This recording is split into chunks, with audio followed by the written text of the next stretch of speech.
You know that the p block elements are placed to the right side of the periodic table in groups 13 to 18. You also know that in the atoms of p block elements, the differentiating electron enters the valence p subshell.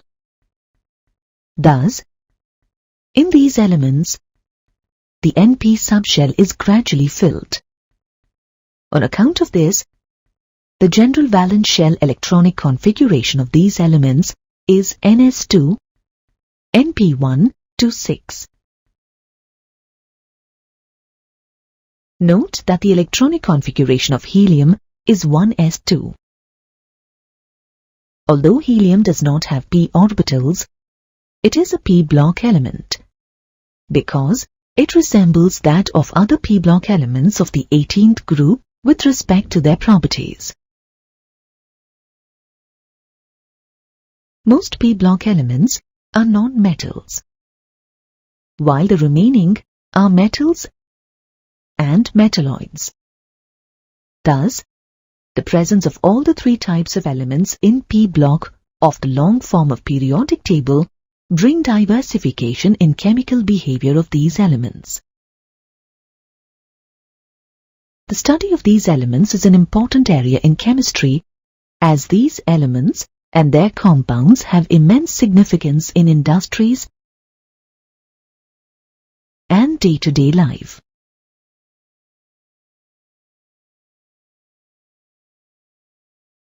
Now let us turn to the study of group 15 elements.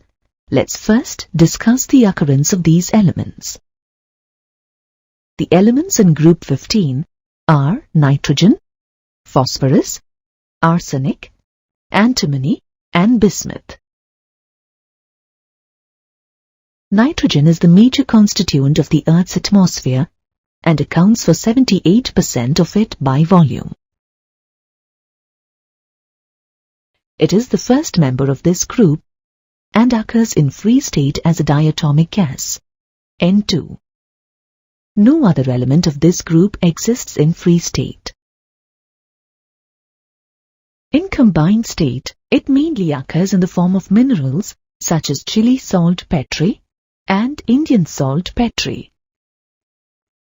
It is also found as the essential constituent in proteins, amino acids, nucleic acids, and enzymes.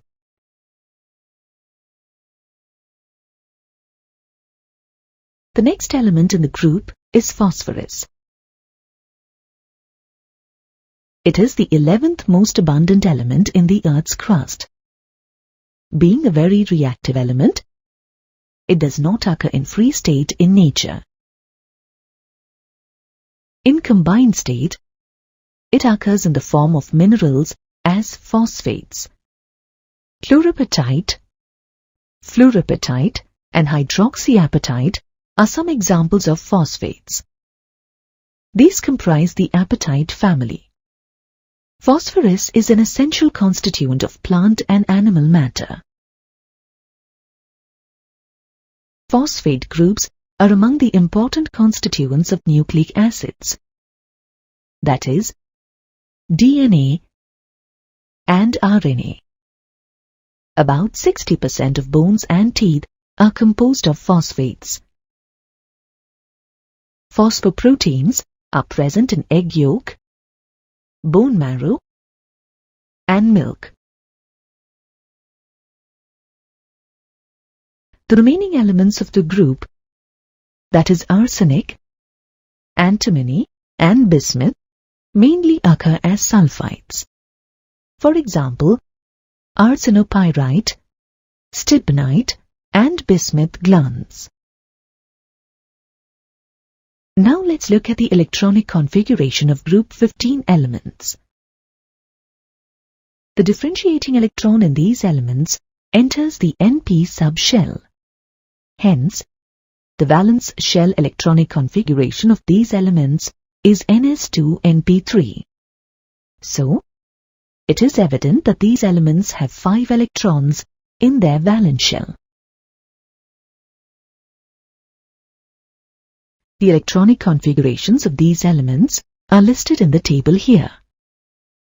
Due to the exactly half-filled electronic configuration of the NP subshell, the elements of this group are fairly stable.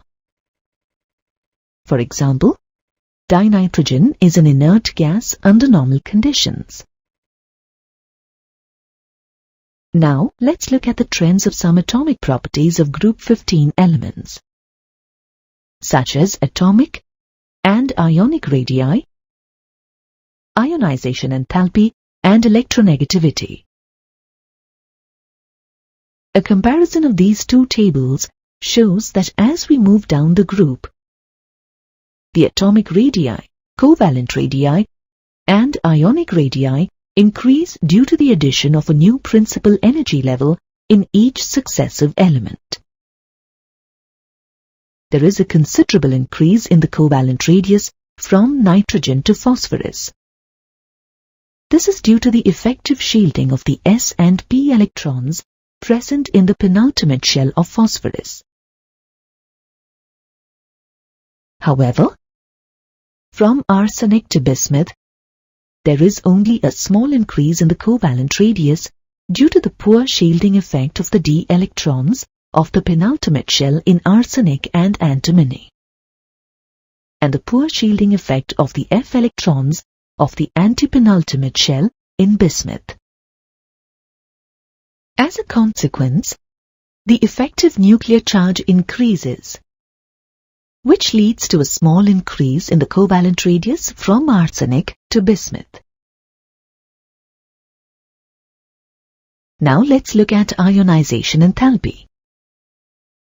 Group 15 elements show higher values of ionization enthalpy as compared to group 14 elements. This is due to their higher nuclear charge, smaller atomic radii,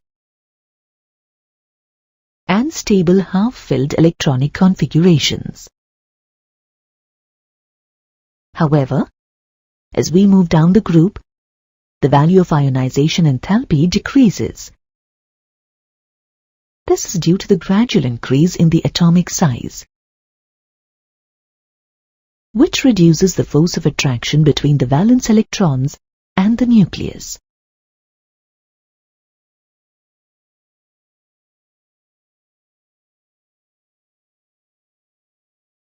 Finally, let's look at electronegativity.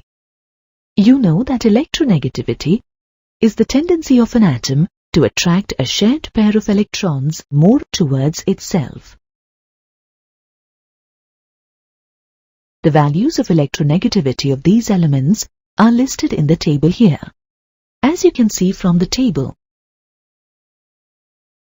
the electronegativity decreases gradually on moving down the group from nitrogen to bismuth, due to the corresponding increase in the atomic radii.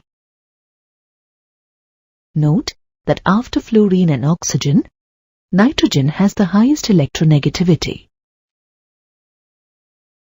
Let's first study the physical properties of group 15 elements.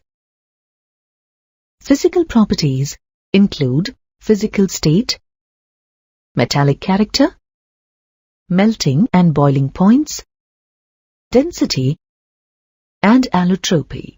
Let us look at each in turn. Nitrogen is a diatomic gas, while the remaining elements are solids.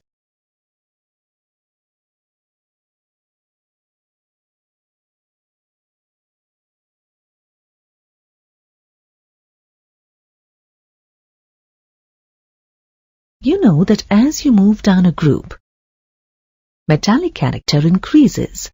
The same trend is observed for group 15 elements too. Do you know the reason? Try to answer this question on your own before looking at the answer. As you move down the group, the ionization enthalpy of the elements decreases with an increase in their atomic size. In other words, the effective nuclear force of attraction on the valence electrons decreases down the group. As a consequence, the metallic character increases down the group. The first two elements of this group, nitrogen and phosphorus, are non-metals, and the next two, arsenic and antimony, are metalloids, while bismuth is a typical metal. Next, let's look at the trends in melting and boiling points. The melting point increases from nitrogen to arsenic due to the gradual increase in atomic size. The very low melting point of nitrogen is due to its discrete diatomic molecules. On the other hand, the high melting point of arsenic is attributed to its giant layered structure, in which the layers are closely packed.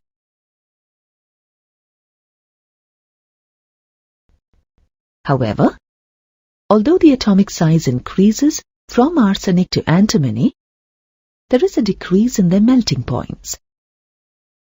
Although antimony has a layered structure, it has a low melting point than arsenic because of the relatively loose packing of atoms. Furthermore, the melting point of bismuth is less than antimony due to the loose packing of atoms by metallic bonding.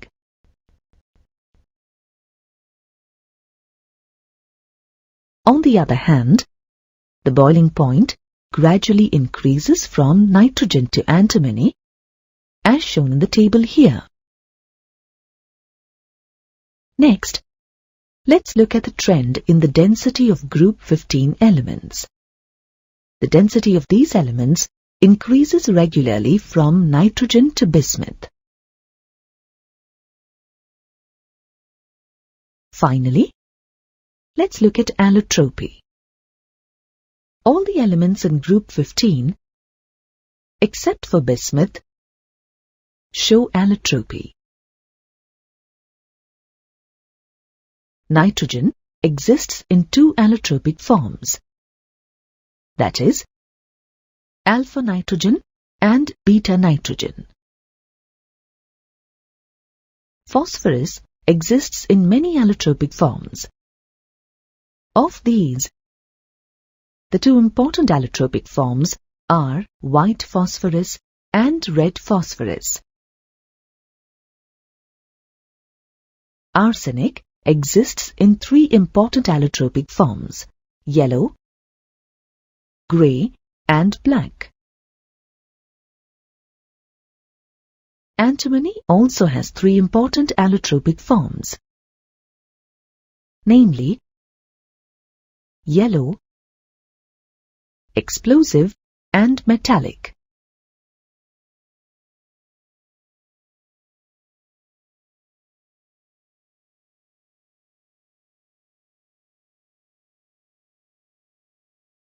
Let's now discuss the oxidation states of group 15 elements. Let us begin with negative oxidation states. You know that all the elements of group 15 have 5 electrons in their outermost orbit.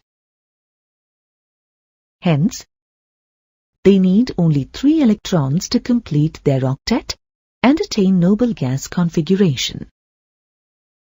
The octet can be achieved either by gaining 3 electrons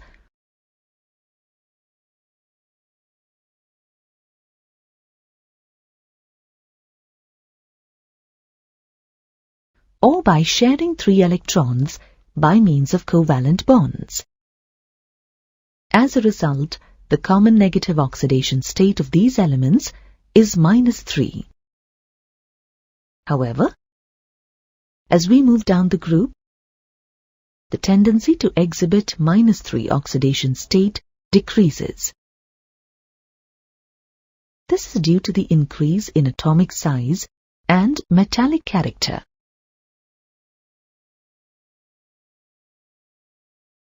Only nitrogen atoms can gain 3 electrons from highly electropositive metals like lithium,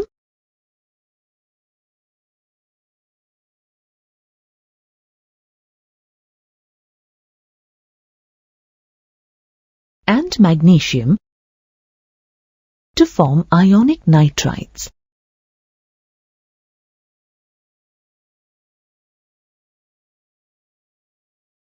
Note that a huge amount of energy, about 2125 kilojoules per mole, is required to form a nitride ion, that is, a N-3 ion.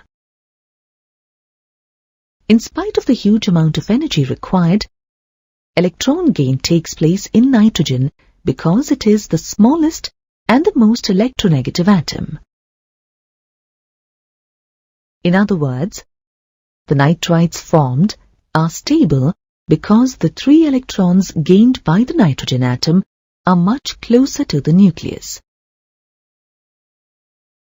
Examples of nitrides include lithium nitride, magnesium nitride, and calcium nitride. Compounds such as sodium phosphide and sodium bismuthide are also known, but these are not ionic. Nitrogen and the remaining elements of this group form covalent bonds and show a formal oxidation state of -3.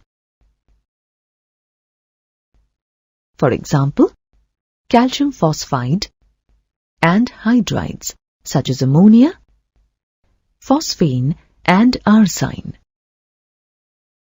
Owing to the gradual decrease in their electronegativity and ionization enthalpy, we can conclude that the tendency of these elements to show -3 oxidation state decreases down the group from nitrogen to bismuth. Nitrogen also shows -2 oxidation state and -1 oxidation state. -2 oxidation state is observed in hydrazine, while -1 oxidation state is observed in hydroxylamine. Apart from negative oxidation state, group 15 elements also show positive oxidation states of +3 and +5 by forming covalent bonds. However, due to the inert pair effect, or the tendency of a pair of s electrons to remain inert, the stability of +5 oxidation state decreases down the group, while that of +3 oxidation state increases. Note that bismuth pentafluoride is the only stable compound of bismuth known in its +5 oxidation state.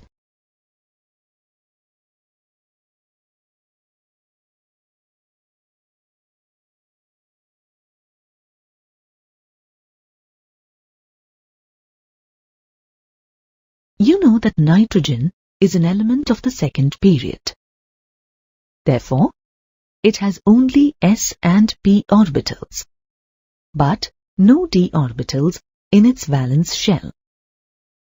Therefore, nitrogen can show a maximum covalency of 4 as there are only 4 orbitals available for bonding. A covalency of 4 is obtained by sharing its lone pair of electron with another atom of a molecule or ion. Therefore, nitrogen cannot exhibit a covalency of more than 4. For the same reason, it doesn't form pentahalides like NCl5 or NF5.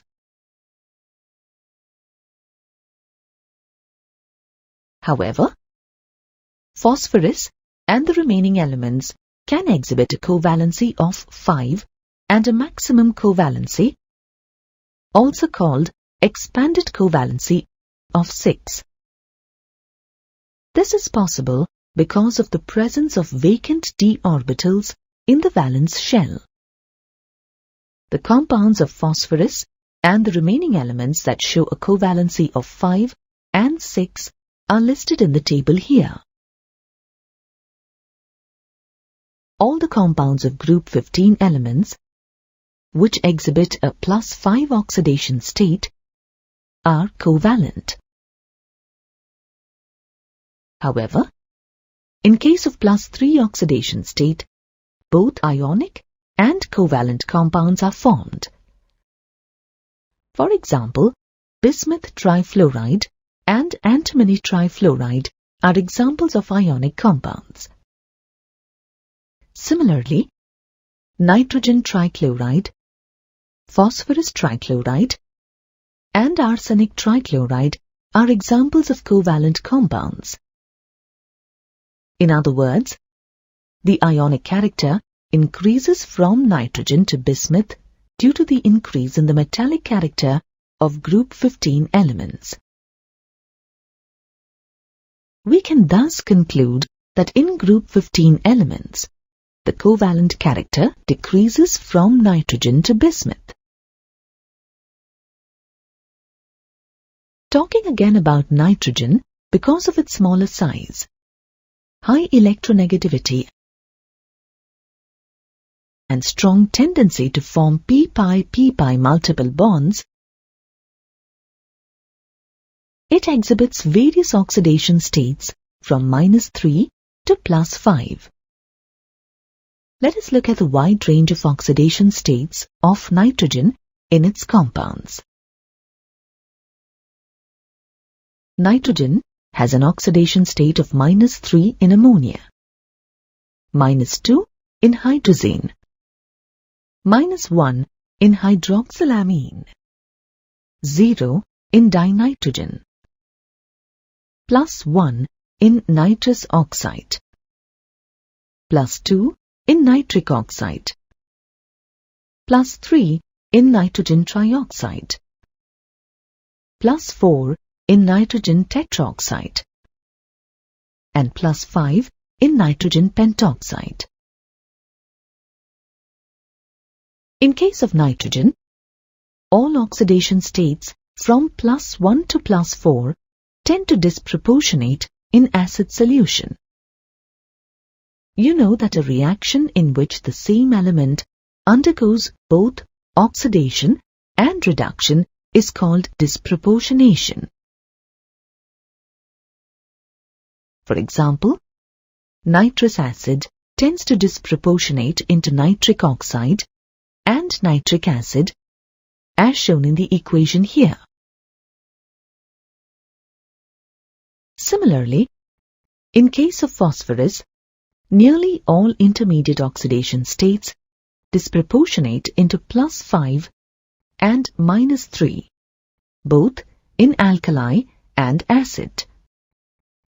For example, phosphorus acid tends to disproportionate into phosphoric acid and phosphine, as shown in the equation here.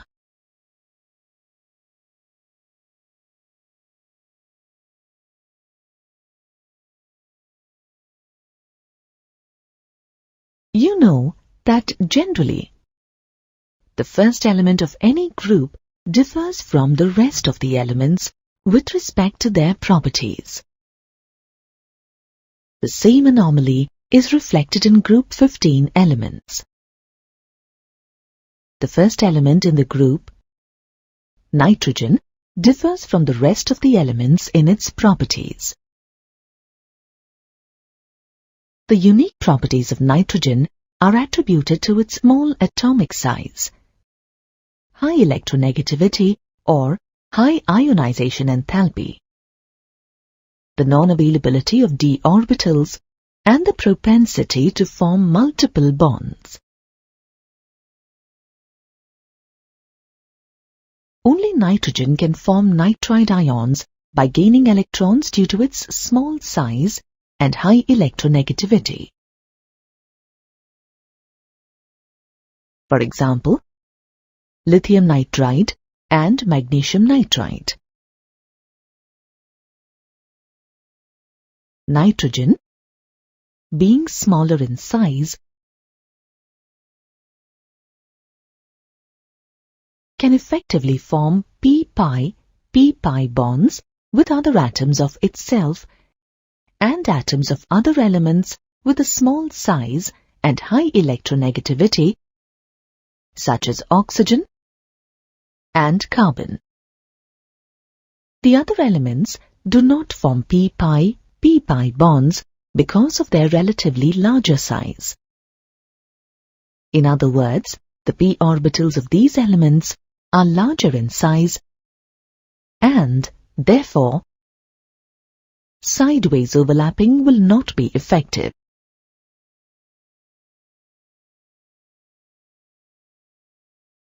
The tendency of nitrogen to form p-pi bonds is one of the major features that distinguishes it from phosphorus and other group 15 elements. As nitrogen can form strong p-pi multiple bonds, it exists as a diatomic molecule with a triple bond between the two atoms. You know that this diatomic molecule is dinitrogen. The bond enthalpy of a triple bond being very high, about 941.4 kilojoules per mole. Dinitrogen is inert at ordinary conditions. For the same reason, it forms several compounds, such as nitrates, nitrites, azo and diazo compounds, oxides, oxoacids and cyanides. You know that in these compounds, nitrogen shows varied oxidation states.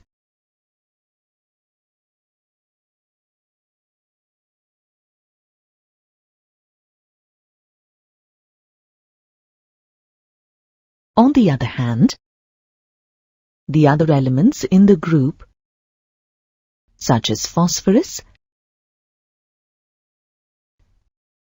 arsenic, and antimony,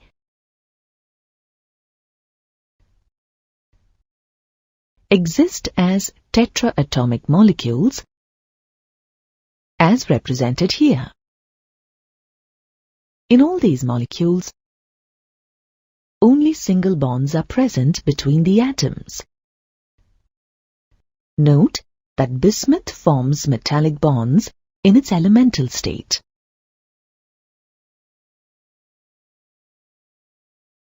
The catenation tendency is less for nitrogen when compared to the other elements of the group.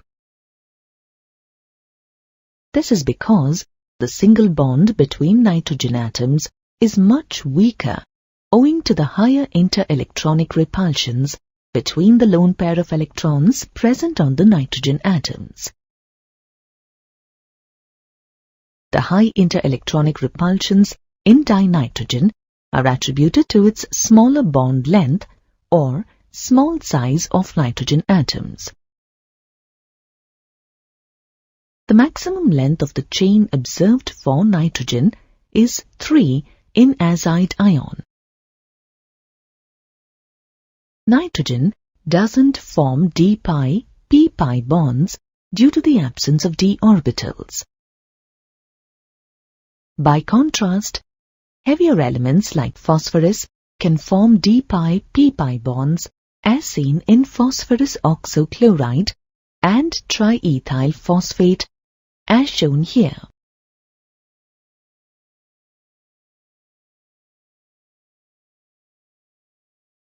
For the same reason, that is, due to the absence of d orbitals in nitrogen, it cannot form d-pi bonds. Due to the availability of vacant d orbitals in the remaining elements of group 15, compounds of these elements, such as triethylphosphine and triphenylarsine, form d-pi bonds with transition elements. Vacant d orbitals present in the phosphorus and arsenic of triethylphosphine and triphenylarsine accept electron density from filled transition metal d orbitals and form d-pi bonds as shown here. Let us look at the trend in the chemical reactivity of group 15 elements towards hydrogen, oxygen, halogens and metals. Let us begin with their reactivity towards hydrogen. All the elements of group 15 form hydrides of the type EH3, where E can be nitrogen, phosphorus, arsenic, antimony or bismuth. They are named as ammonia, phosphine, arsine, stibine and bismuthine. Let us now study the gradation in chemical reactivity of these hydrides with respect to stability, reducing power, basic character and boiling and melting points.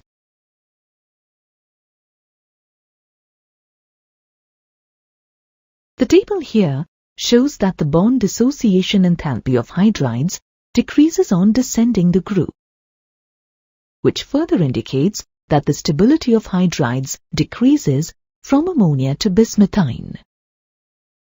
This is because the central atom E increases in size down the group. With the increase in the size of the central atom, the EH bond becomes weaker. In other words, with the increase in size, the overlapping between the orbitals of E and hydrogen will not be effective.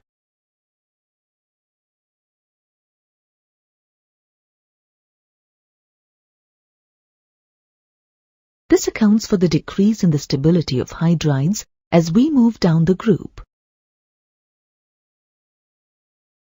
Hydrides of group 15 elements are strong reducing agents. The reducing character of hydrides increases from ammonia to bismuthine due to a decrease in the strength of the EH bond down the group. Hence, bismuthine is the strongest reducing agent among all the hydrides of group 15 elements.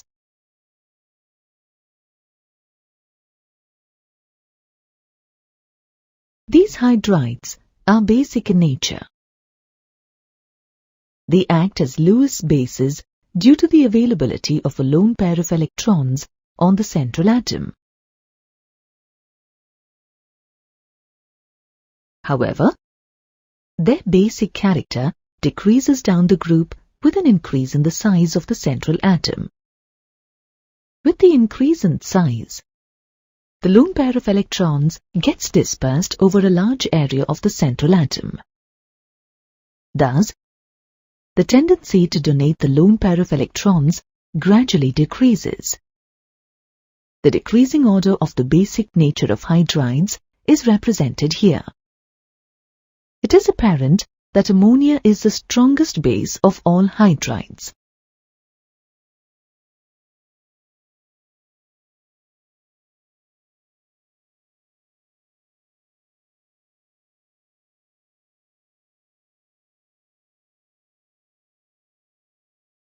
As you can see from the graph, the boiling point of hydrides decreases from ammonia to phosphine and then increases from phosphine to bismuthine.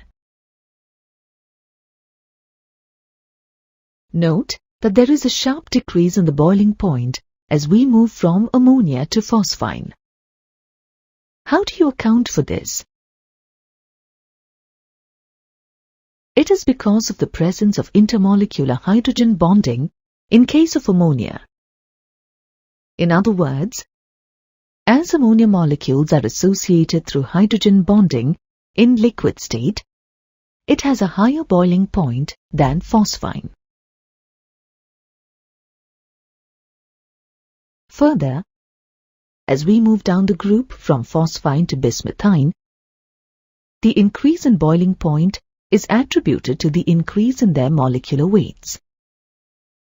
Note that the same trend is observed for their melting points.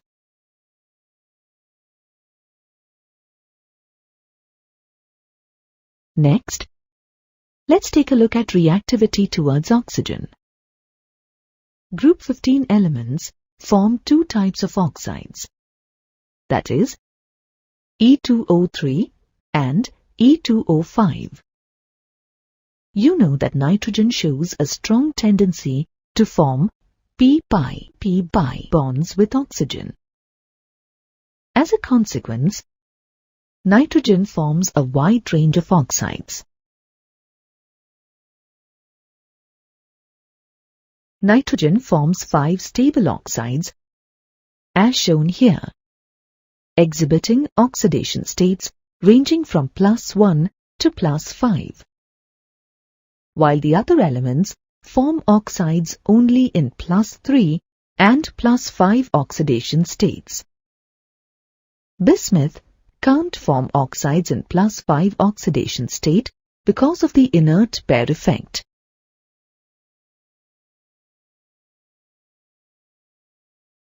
The lower oxides of nitrogen, such as nitrous oxide and nitric oxide, are neutral, while the higher oxides, such as dinitrogen trioxide, dinitrogen tetroxide, and dinitrogen pentoxide, are acidic.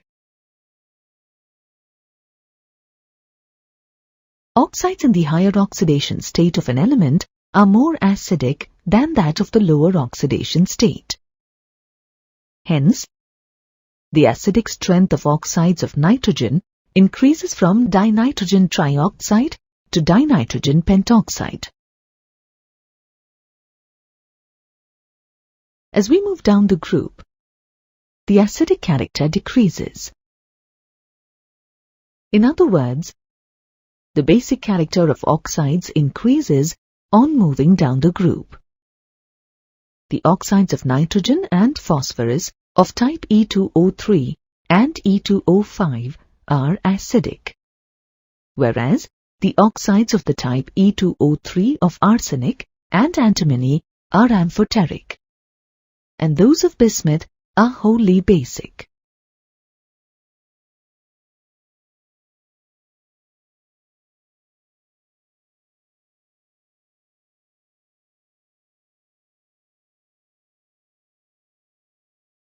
Now let's look at reactivity towards halogens. All the elements of group 15 form trihalides and pentahalides with the general formula EX3 and EX5.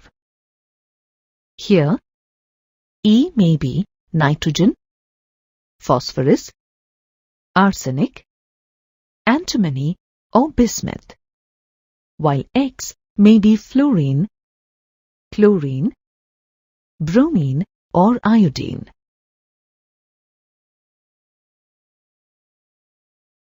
For example, NF3, PF3, ASF3, SBF3 and BIF3 are trihalides. All the trihalides of these elements, except those of nitrogen, are stable. In case of nitrogen, only nitrogen trifluoride is stable. Nitrogen trichloride, nitrogen tribromide, and nitrogen triodide are unstable due to the large difference in the size of the nitrogen and halogen atoms, which weakens the nitrogen-halogen bond.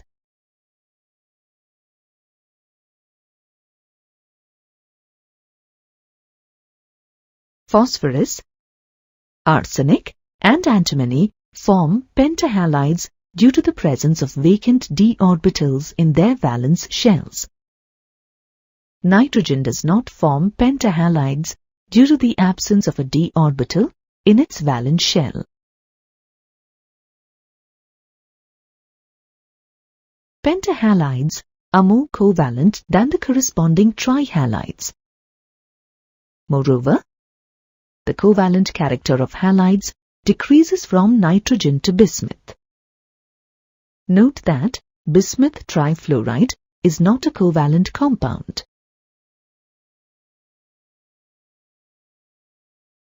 All the elements of group 15 react with metals to form their binary compounds showing -3 oxidation state with the general formula M3E2. Here, M stands for metals such as calcium, magnesium or zinc, while E stands for an element of group 15. For example, calcium nitride, calcium phosphide, zinc antimonide, and magnesium bismuthide.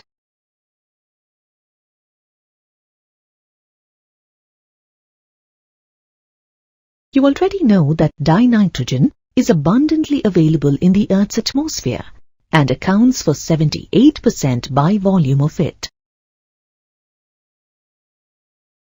Hence, dinitrogen is mainly obtained by the fractional distillation of liquid air. It is also the commercial method to prepare dinitrogen. The process of obtaining dinitrogen from air involves 2 stages. In the first stage, air is subjected to liquefaction.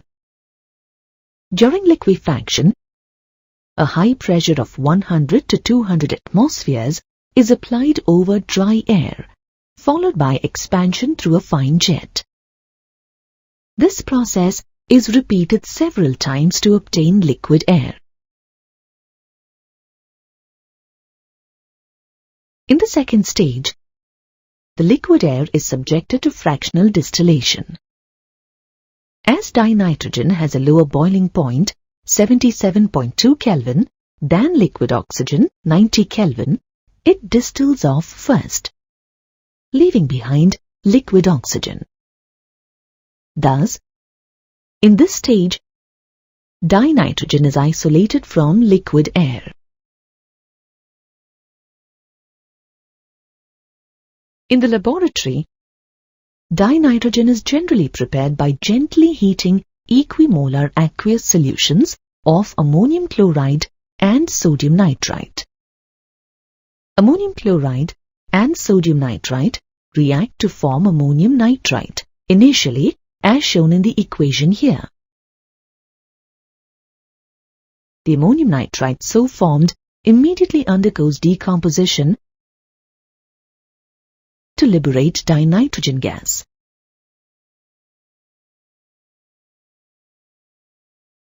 Dinitrogen can also be obtained by thermal decomposition of ammonium dichromate. The chemical equation corresponding to this reaction is shown here.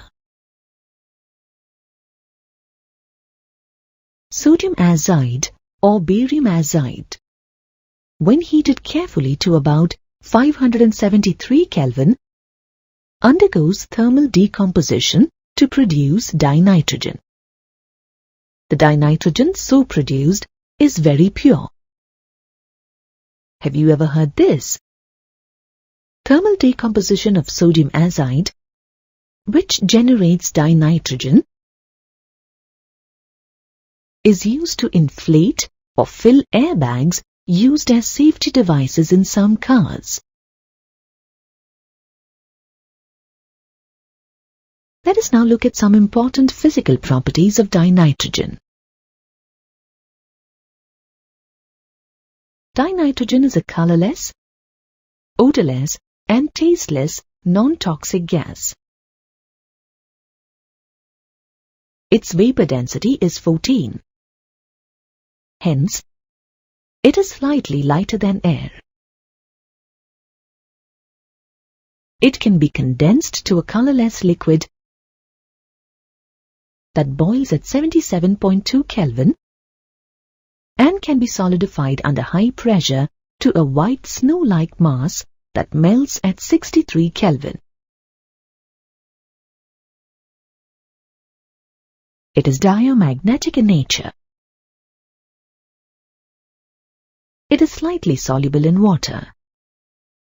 The solubility of dinitrogen at 273 Kelvin and 1 bar pressure is found to be 23.2 milliliter per 1 liter of water.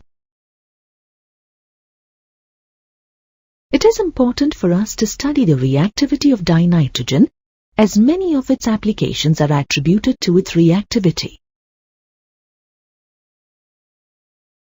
A molecule of dinitrogen consists of a triple bond that has a very high bond dissociation energy of 945.4 kilojoules per mole. Hence, dinitrogen is inert at room temperature. In other words, it is chemically inactive at room temperature, with the exception that it reacts with finely divided lithium to form lithium nitride. The reactivity of dinitrogen with lithium at room temperature is attributed to the highly active lithium. However, the reactivity of dinitrogen increases at higher temperatures. At high temperatures, dinitrogen reacts with elements from group 2, 13 and 14. It also reacts with hydrogen, oxygen and certain transition elements. At high temperatures, dinitrogen reacts directly with metals such as magnesium, calcium and aluminium to form the respective nitrides. It also reacts with hydrogen at high temperature and pressure in the presence of a catalyst to form ammonia, as shown here. Dinitrogen and oxygen react in equal volumes at a very high temperature of 2000 Kelvin to form nitric oxide, as shown here. Dinitrogen has several important uses. Being inert in nature, it has many uses in industry and other walks of life. For example, it is widely used as an inert atmosphere in iron, steel, and other metallurgical industries. During the processing of steel and iron, dinitrogen prevents the formation of undesirable oxides. In metallurgical industries, it prevents the harmful effects of oxygen. It dilutes the activity of oxygen in natural processes such as combustion and respiration. It is used in the preservation of packaged food material. A large amount of dinitrogen is used in the preparation of ammonia by Haber's process. The ammonia thus prepared finds application in the manufacture of fertilizers.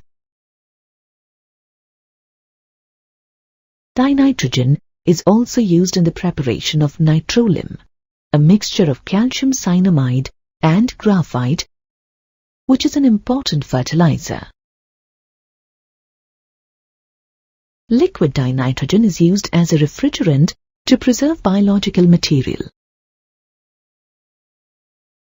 It is also used in cryosurgery to remove warts and other skin lesions.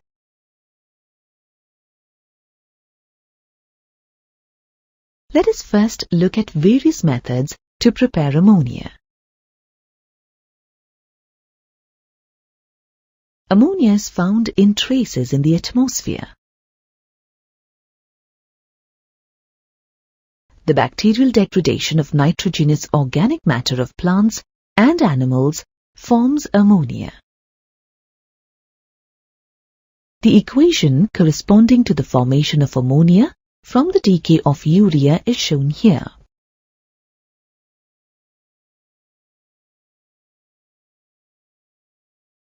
In the laboratory, ammonia is generally prepared by heating an ammonium salt with a base such as caustic soda or slaked lime.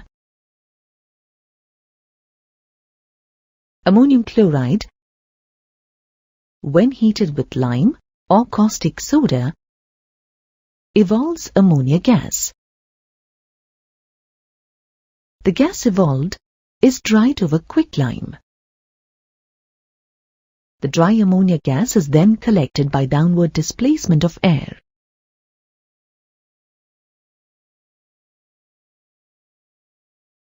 In place of ammonium chloride, ammonium sulfate can also be used, but not other salts such as ammonium nitrate or ammonium dichromate. This is because the anionic parts of the salts, nitrate and dichromate, oxidize ammonium ions to dinitrogen or nitrous oxide. On an industrial scale, ammonia is prepared by Haber's process. The constituents of ammonia, nitrogen and hydrogen combine in a ratio of 1:3 at high pressures and moderate temperatures to form ammonia. The reversible thermochemical equation corresponding to this reaction is shown here. From this equation, it is evident that the formation of the product is associated with fewer number of moles. In other words, the reaction proceeds in the forward direction with a remarkable decrease in volume. Also, it must be noted that the reaction is exothermic. Hence, in accordance with Le Chatelier's principle, high pressure and low temperature favors the better yield of ammonia. However, as the rate of reaction would be slow at lower temperatures, the reaction is carried out at an optimum temperature of about 700 Kelvin. Further, to accelerate the reaction, that is, to attain the equilibrium faster, a catalyst like iron oxide and a promoter such as alumina are used.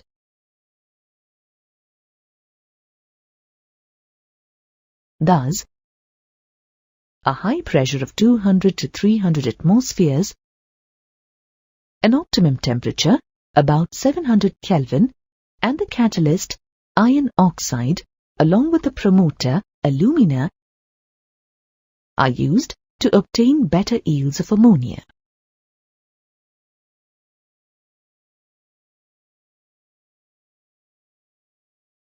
The flow chart of the manufacturer of ammonia is given here. Let us describe in short the process of manufacture of ammonia from the flow chart. Pure and dry nitrogen and hydrogen are mixed in a ratio of 1:3. This reaction mixture is compressed under high pressure of about 200 to 300 atmospheres in a compressor. Then, these compressed gases are let into a catalytic chamber that is fed with finely divided iron oxide with alumina at 700 Kelvin. Subsequently, the ammonia formed along with unreacted nitrogen and hydrogen gases are liquefied to obtain liquid ammonia. You know that the structural aspects of a molecule justify most of its properties. Now let us take a quick look at the structure of ammonia. You know that ammonia is a covalent molecule. The central atom in ammonia is nitrogen, which undergoes sp3 hybridization.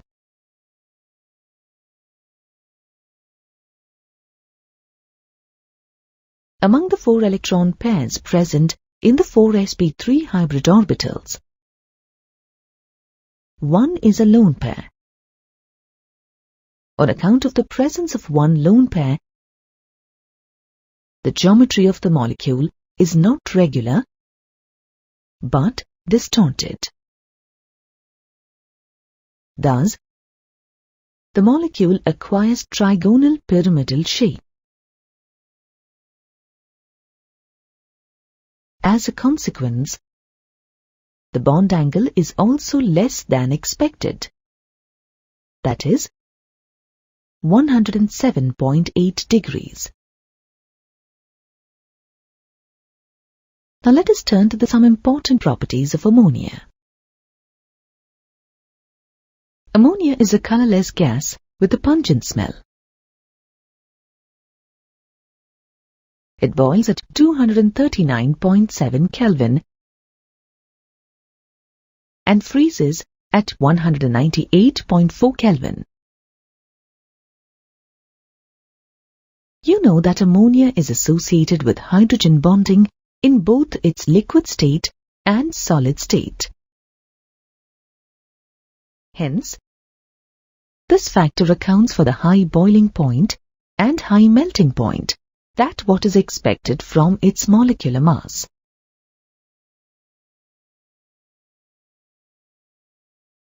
Note that liquid ammonia has high heat of vaporization. For the same reason, ammonia is highly soluble in water. Can you think of this? 1176 volumes of the gas can be dissolved in 1 volume of water at 273 Kelvin.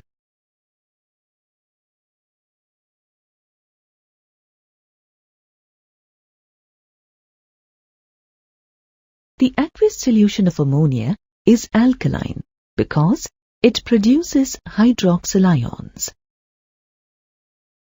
Its ionization in water is represented here.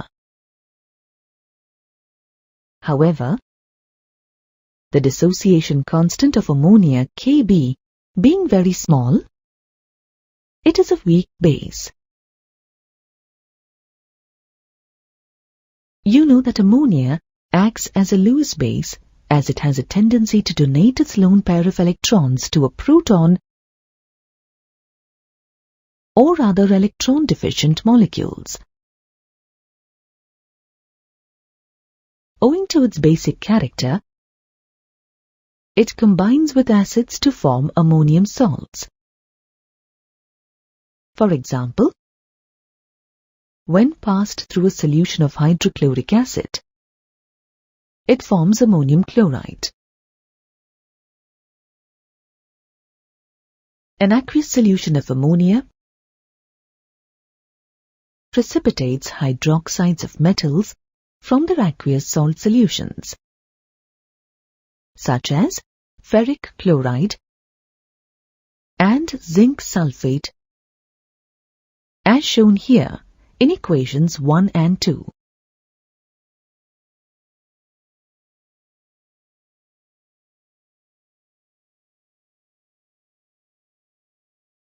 The ferric hydroxide formed in equation 1 subsequently gets hydrated to form a reddish-brown precipitate of hydrated ferric oxide.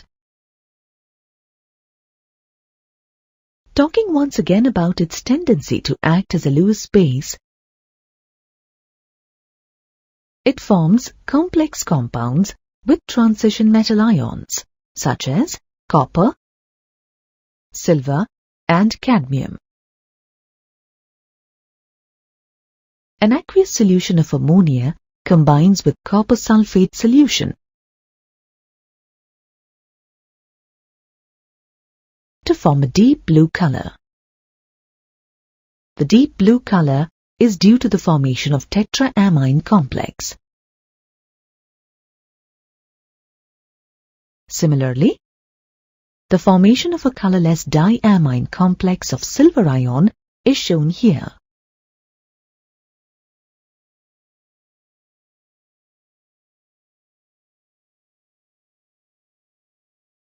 It forms complex compounds by donating its electron pair to the metal ions, thereby forming coordinate bonds. Thus, the formation of complexes finds application in qualitative analysis, by which these metal ions can be separated from other ions present in the given salt mixture. Let us now take a look at some uses of ammonia. Liquid ammonia is used as a refrigerant on account of its high heat of vaporization. It is used to manufacture fertilizers such as ammonium sulfate and ammonium phosphate.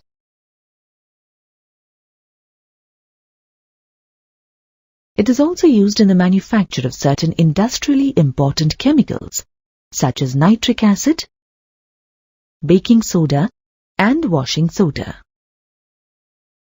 You know that nitrogen forms a number of oxides that exhibit a wide range of oxidation states. The names of various oxides of nitrogen, their formulae, and oxidation numbers are listed in the table here. Note the oxidation states of nitrogen in all the oxides. You can see that the lower oxides include nitrogen 1 oxide and nitrogen 2 oxide, while the higher oxides include nitrogen 3 oxide, nitrogen 4 oxide, and nitrogen 5 oxide. We will discuss the physical appearance, structure, and chemical nature of each oxide, besides the most convenient method to prepare them in the laboratory. Let's start with nitrogen 1 oxide. Nitrogen 1 oxide, also called dinitrogen oxide or nitrous oxide, is usually prepared by heating ammonium nitrate gently to 240 degrees Celsius. Nitrous oxide is a colorless gas that is fairly soluble in cold water and the least soluble in hot water.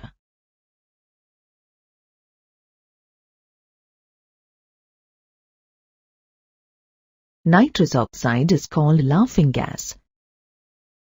Do you know why? This is because it produces hysterical laughter when inhaled, even in small amounts.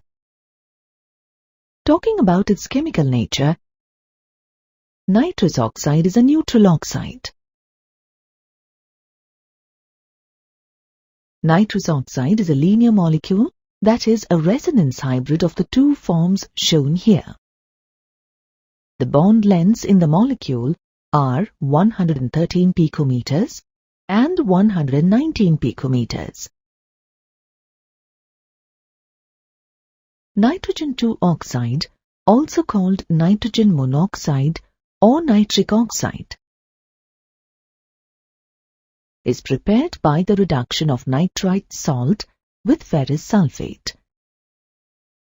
In this method, an acidified ferrous sulfate solution is warmed with a concentrated solution of sodium nitrite to get a pure sample of nitric oxide. Nitric oxide is a colorless gas that attains blue color when liquefied.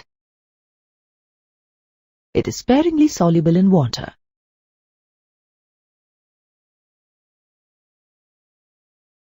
Just like nitrous oxide, it is also a neutral oxide.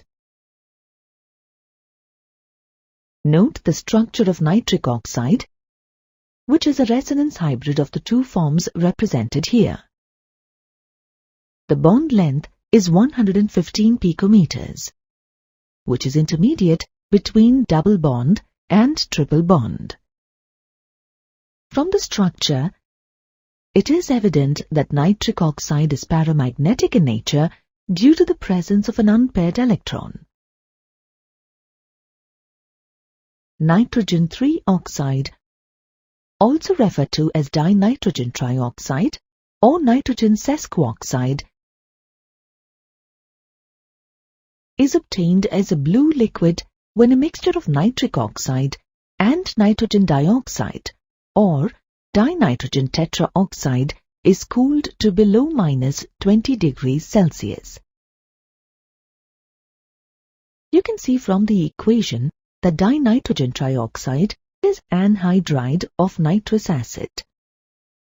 Also, it is evident from the reaction of dinitrogen trioxide with an alkali that it is acidic in nature. Let us take a look at its planar structure, which is a resonance hybrid of these two forms. Note the different bond lengths and bond angles in the molecule. Nitrogen 4 oxide, also called nitrogen dioxide, is prepared by heating lead nitrate at about 673 Kelvin.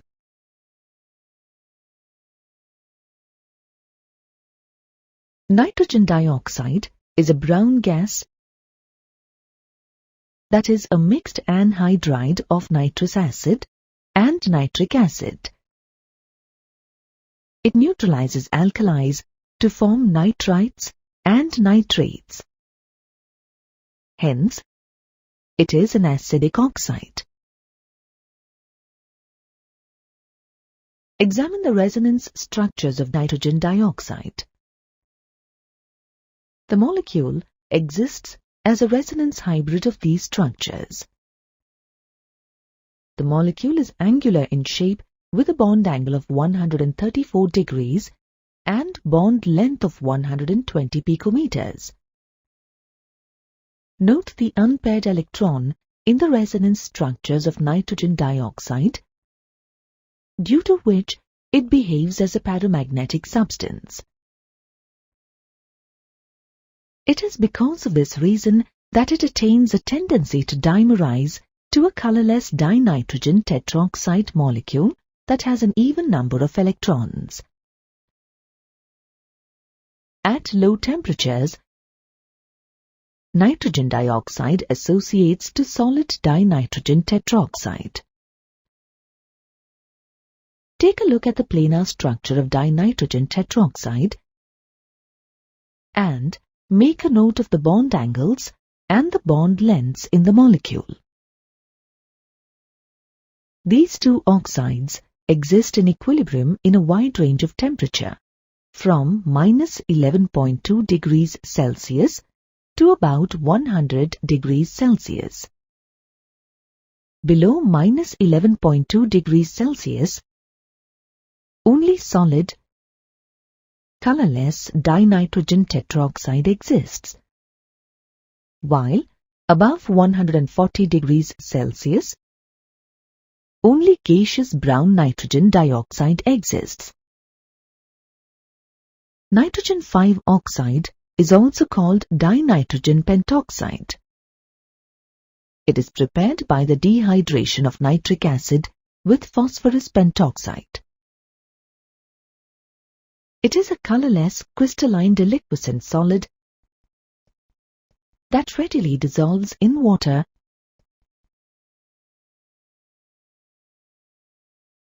to give nitric acid. Hence, it is an anhydride of nitric acid. It neutralizes alkalis to give nitrates, as shown here. Thus, the oxide is acidic in nature.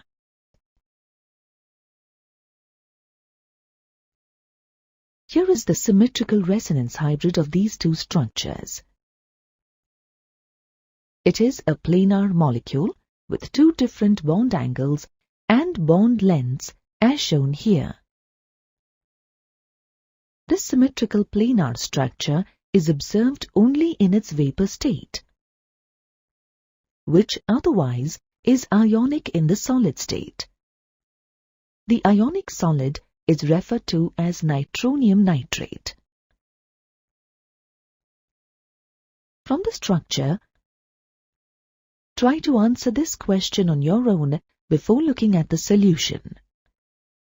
What is the covalence of nitrogen in dinitrogen pentoxide. From the resonance structures of dinitrogen pentoxide, it is evident that each nitrogen atom is bonded to 3 oxygen atoms by 4 covalent bonds. Hence, the covalence of nitrogen in dinitrogen pentoxide is 4. Nitrogen forms a number of oxo acids, such as hyponitrous acid, nitrous acid, pernitric acid, and nitric acid. Of these, nitric acid is an industrially important oxo acid. Let us first look at the various methods to prepare nitric acid. In the laboratory,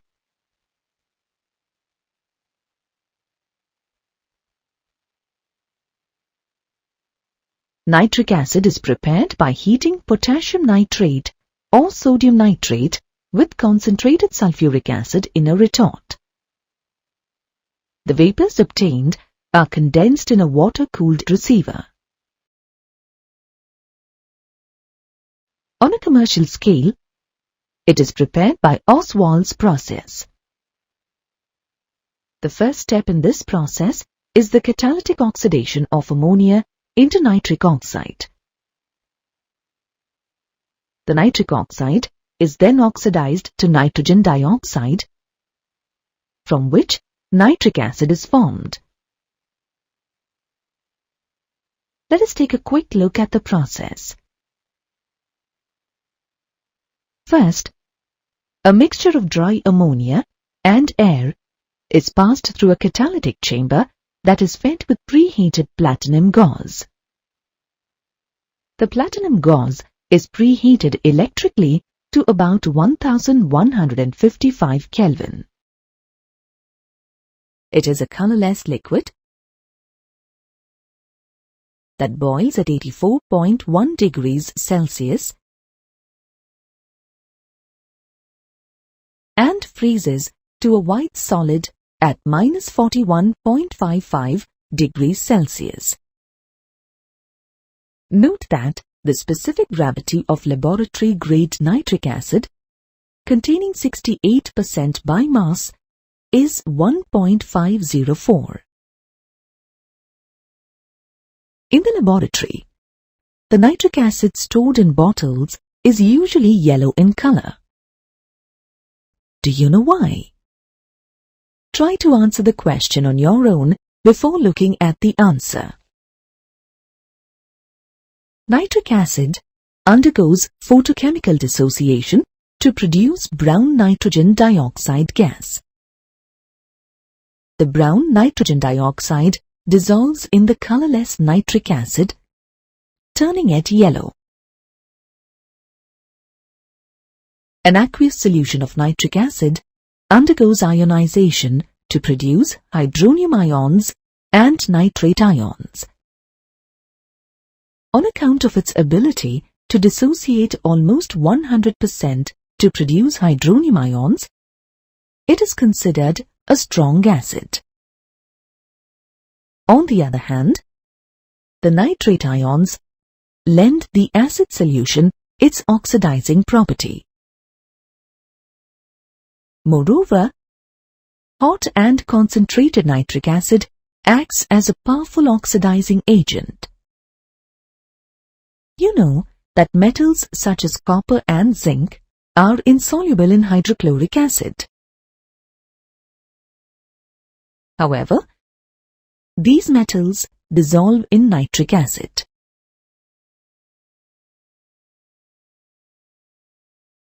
The products formed depend on the concentration of the acid and the temperature. Concentrated nitric acid reacts with copper and zinc to give nitrogen dioxide. Dilute nitric acid reacts with copper to give nitric oxide and with zinc to give nitrous oxide. Certain metals such as chromium, aluminium, and iron are rendered passive towards an attack by nitric acid. This is due to the formation of a thin layer of oxide on the surface of these metals. Noble metals, such as gold and platinum, are insoluble even in hot and concentrated nitric acid. However, these metals dissolve in a concentrated solution of nitric acid and hydrochloric acid taken in the ratio of 1:3. This solution is called aqua regia. Note that noble metals dissolve in aqua regia due to its ability to produce nascent chlorine. The nascent chlorine eventually forms a soluble complex on reacting with gold and hydrochloric acid, as shown in these equations. Concentrated nitric acid oxidizes nonmetals such as carbon, phosphorus, sulfur, and iodine to their corresponding higher oxo acids. The nascent oxygen produced from the dissociation of nitric acid oxidizes these nonmetals. You can see from the balanced equations that carbon is oxidized to carbonic acid, phosphorus to phosphoric acid, sulfur to sulfuric acid, and iodine to iodic acid. Let us now look at the familiar brown ring test. This test confirms the presence of nitrate ions in a given salt.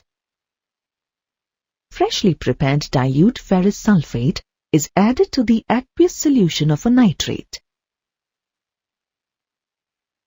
The test tube is then slanted slightly and concentrated sulfuric acid is added drop by drop, allowing it to slide along the sides of the test tube. A brown ring forms at the junction of the two layers. The brown ring confirms the presence of nitrate ions. You can see from the equation that the ferrous ion reduces nitrates to nitric oxide. The nitric oxide formed reacts with ferrous ions to form a brown complex. The brown color is due to the formation of a hydrated nitrosyl complex of iron. Let us now turn to the uses of nitric acid. Nitric acid is widely used in the manufacture of dyes and drugs, as well as explosives such as trinitrotoluene or TNT, nitroglycerine, and picric acid. The salts of nitric acid, such as ammonium nitrate and calcium nitrate, are used as important fertilizers. It is used in the purification of silver and gold. It is used in the laboratory as an oxidizing and nitrating reagent. It finds a major use in the pickling of stainless steel, etching of metals, and as an oxidizer in rocket fuels.